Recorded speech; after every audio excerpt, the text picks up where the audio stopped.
Culture and language. Culture and language are also major components of effective healthcare communication. Communication suffers when there are cultural differences or language barriers that get in the way of taking care of patients. An example is what may be very important in one culture may be insignificant in another. Some examples include the differences between family dynamics in different cultures, the role of the elderly, how the culture or religion values life or the afterlife, and how they view intellectual achievement. All of these things can have an effect on how communication is directed to patients. Truth-telling, lying, and deception. In terms of turning to another one of the objectives of this podcast, truth-telling, effective communication, and the patient's involvement in decision-making require that communication be truthful, honest, and complete. If information has been withheld or is purposely inaccurate, what happens is the patient's ability to advocate for themselves, to have self-determination, can be frustrated. There is a strong negative duty not to lie that is owed to all persons, and there is also a positive duty to tell the truth if the other person has a right to that information.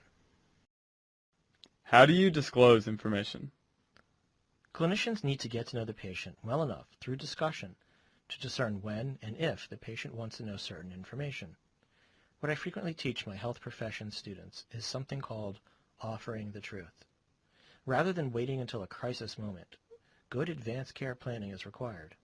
When you first meet and get to know a patient and establish a relationship with them, what you should do is ask them, if we were to learn something about your diagnosis, treatment, or prognosis, would you want that information disclosed directly to you, or is there another person that you would like to have that information go to who will help you with the decision-making process?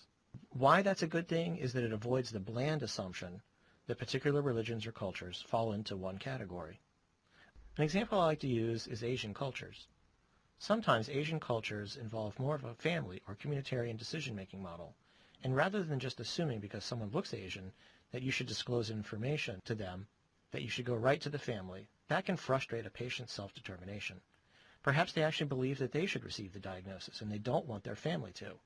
By offering the truth in an advanced way, the clinician can learn what is important to the patient in terms of their communication. That is the preferred method that I advocate for. Types of deception or flawed disclosures. There are some types of deception or flawed disclosures that clinicians should be aware of. When you present just the facts, you use a lot of medical terms and jargon that can actually cause detriment and confuse things. To give the platitude that there is always hope after a disclosure may give the patient the idea that there is false hope after disclosure when there might not be. The excuse that you cannot tell the patient everything is frequently used to avoid a full disclosure, and while we are not advocating that you should spend hours and hours with patients, there should be some standard that a reasonable patient would want to know certain information, and that is why discourse and dialogue up front with the patient is so important. Of course, the obvious is things that you omit or things you evade. If you omit some information, then it is not a full disclosure, and if you evade certain crucial questions without a plan for eventually telling the patient or the patient's family, that also amounts to a type of deception. What about uncertainty? Uncertainty must be acknowledged in medical decision-making.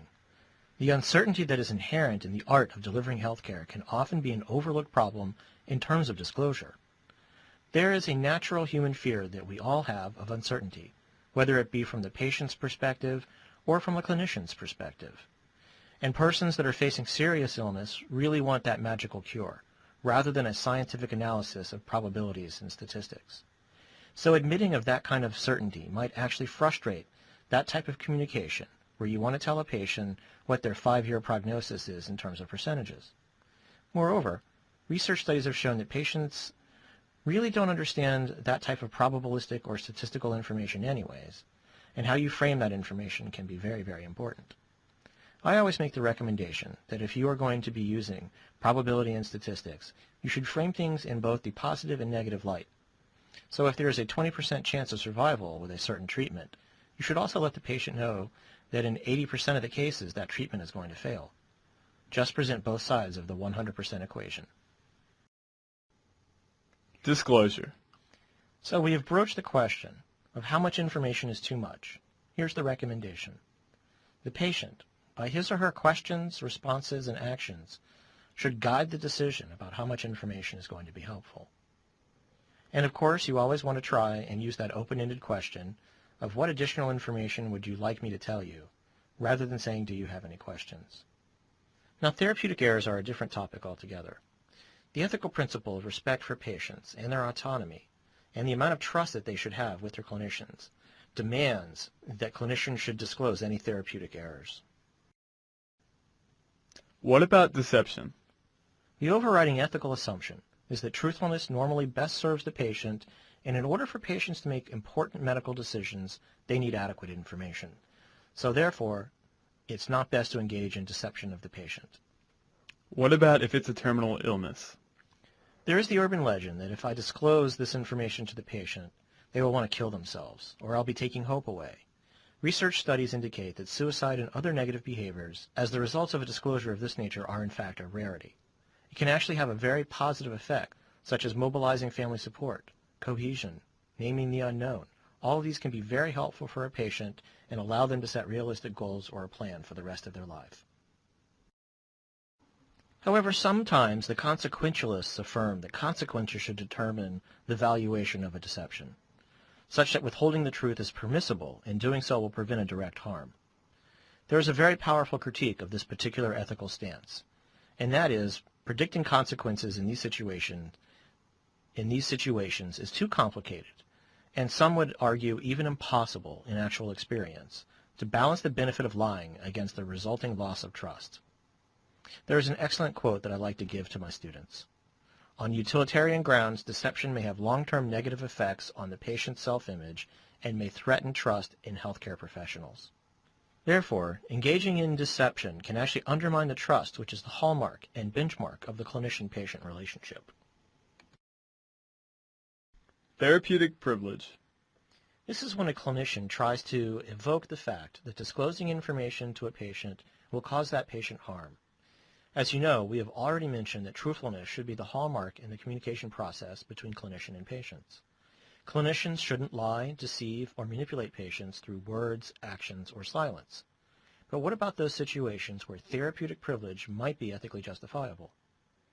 In these cases, I like to make the analogy that if you, as a clinician, have used therapeutic privilege once in your entire clinical career, that is probably too many times.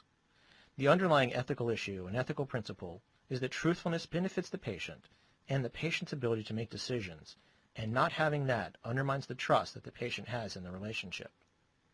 In this way, the only time that therapeutic privilege should be exercised validly to withhold information is when appropriate documentation and a second opinion that the disclosure would, with high probability, cause substantial harm to the patient's physical or mental well-being.